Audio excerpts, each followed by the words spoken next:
धन निरंकार जी, संगत संगत जी, प्रेम से कहना ध्यान में रखना। आज का विषय बहुत ही गहरा है। क्या परमात्मा मंदिर में है या हर जगह? ये सवाल सिर्फ शब्दों का नहीं, बल्कि जीवन की दिशा का सवाल है। सत्संग का माहौल है, मंच पर महात्मा जी विराजमान हैं, संगत शांत है। एक बहन जी खड़ी होती हैं, हाथ जोड़कर विनम्र स्वर में अपनी बात रखती हैं। धन निरंकार जी महात्मा जी, आज मन में एक सवाल बहुत गहराई से उठ रहा है। बचपन से हम सुनते आए हैं कि भगवान मंदिर में है, मस्जिद में है, गुरुद्वारे में है। हम माथा टेकते हैं, दीप जलाते हैं, प्रसाद चढ़ाते हैं। लेकिन फिर सत्संग में सुना कि परमात्मा निराकार है, हर जगह है। तो मन उलझ जाता है। अगर वो हर जगह है तो मंदिर क्यों? और अगर मंदिर में है तो फिर बाहर क्यों नहीं? धन निरंकार जी, बहुत अच्छा सवाल है। यही सवाल अगर मन में जाग जाए तो समझो भक्ति की असली शुरुआत हो गई। देखो बहन जी, परमात्मा को हमने स्थानों में बांट दिया, लेकिन वो कभी बटाई नहीं। मंदिर, मस्जिद, गुरुद्वारा ये सब स्थान हैं, लेकिन परमात्मा स्थान नहीं है। वो तो स्थानों का भी आधार है। तो क्या मंदिर जाना गलत है? नहीं, बिल्कुल नहीं।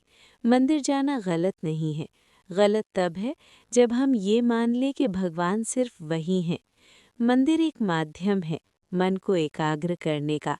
जैसे स्कूल में हम पढ़ना सीखते हैं, लेकिन ज्ञान सिर्फ स्कूल की चार दीवारों में नहीं रहता। मंदिर हमें याद दिलाता है कि कोई शक्ति है, लेकिन निरंकार का ज्ञान हमें ये अनुभव करा देता है कि वो शक्ति हर जगह है। महात्मा जी, अगर वो हर जगह है तो हमें दिखाई क्यों नहीं देता? बहुत सुंदर प्रश्न। हवा भी हर जगह पर है, पर दिखती नहीं। प्रेम भी हर जगह पर है, दिखाई नहीं देता। परमात्मा भी हर जगह पर आंखों से नहीं, अनुभव से जाना जाता है। निरंकार को देखने के लिए बाहरी आंख नहीं, ज्ञान की दृष्टि चाहिए। जब सद्गुरु कृपा करते हैं और ब्रह्म ज्ञान देते हैं, तब समझ आता है कि जो चेतना मुझे चला रही है, वही चेतना सबको चला रही है। तो क्या इसका मतलब है कि जब मैं घर में काम कर रही हूँ, तब भी परमात्मा मेरे साथ है? सिर्फ साथ नहीं, वो तो आपके भीतर ही हैं। आप जो बोल रही हैं, जो सुन रही हैं, उसी चेतना की वजह से सब संभव है। समस्या ये है कि हम परमात्मा को ढूंढने बाहर जाते हैं, जबकि वो भीतर बैठा है। फिर महात्मा जी, कई बार ऐसा क्यों लगता है कि मैं अकेली हूँ? अगर परमात्मा हर जगह है, तो खालीपन क्यों आता है? क्योंकि ज्ञान और अनुभव में फर्क है। हम सुन तो लेते हैं कि परमात्मा हर जगह है, लेकिन जब तक भीतर उस सत्य का अनुभव नहीं होता, मन भटकता रहता है। जैसे कोई कह दे कि आपके घर में खजाना है, जब तक आप खुद ना देख लें, आपको विश्वास नहीं होगा। निरंकार का ज्ञान वही खजाना है, जिसे अनुभव करना पड़ता है।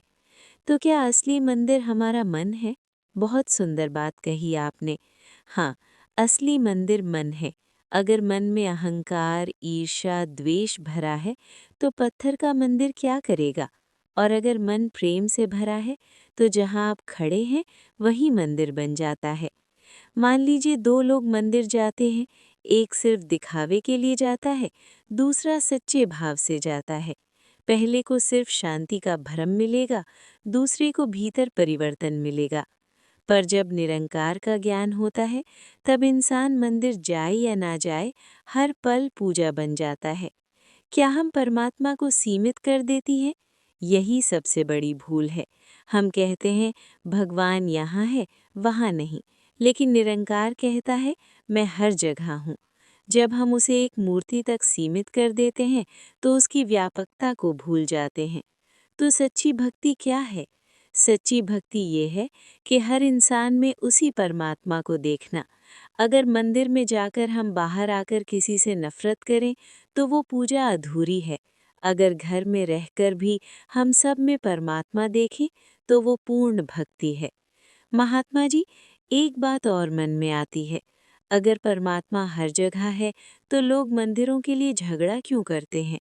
क्यों लोग कहते हैं ये मेरा भगवान है, ये तुम्हारा भगवान है? क्या परमात्मा भी बँट गया है? नहीं बहन जी, परमात्मा कभी नहीं बनता। बँटता है तो इंसान का मन। जब इंसान परमात्मा को नहीं जानता, तब आरोपों में उलझ जाता है। रूप अलग-अलग हैं, पर आधार एक है। जैसे बिजली एक है और बल्ब अलग-अलग हैं। क्या हम कहते हैं कि ये बिजली हिंदू या मुस्लिम है? जिससे है? नहीं, परमात्मा चेतना है, धर्मों से परे, सीमाओं से परे। तो क्या बाहरी पूजा व्यर्थ है? व्यर्थ नहीं है, पर अधूरी है। बाहरी पूजा मन को झुकाना सिखाती है, और जब तक भीतर का अहंकार नहीं झुकता, तब तक पूजा पूर्ण नहीं होती। मंदिर में सिर झुकाना आसान है, पर घर में रिश्तों में झुकना कठिन है। अगर इंसान मंदिर में झुकता है, लेकिन घर आकर अभिमान करता है, तो समझो पूजा सिर्फ शरीर ने की, आत्मा ने नहीं।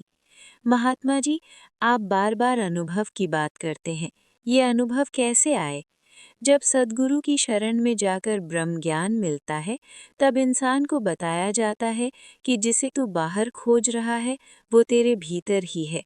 जब ये बात सुनकर नहीं, महसूस होकर समझ आती है, तब जीवन बदल जाता है।